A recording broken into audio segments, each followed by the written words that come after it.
In today's video, I am going to teach you how to convert Figma design to WordPress. Start by opening your design in Figma. With the file visible, head to the Actions menu at the bottom of the Figma window. Open the Plugins section and search for Figma to WordPress. You may see a few results, so look for the one with that exact name.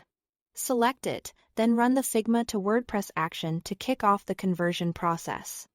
If a permission prompt appears, go ahead and connect it to your Figma account. This simply allows the plugin to read the design data it needs to convert your layout accurately. Next, click the Share button in the upper right corner of your Figma design. In the sharing options, make sure the access is set to Anion with the link. This step is important if the link isn't public.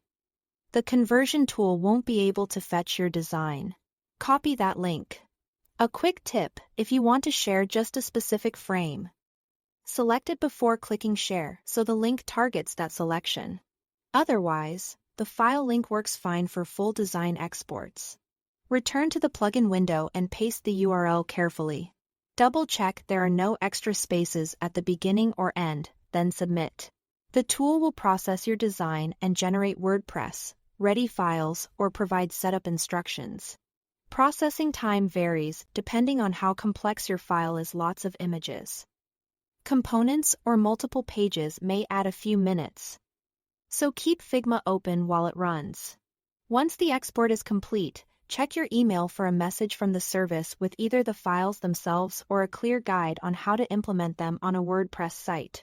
If you don't see it after a short while, check your spam or promotions folder, or try submitting the link again from the plugin. Before you wrap up, here are a few tips to help your results match your design more closely.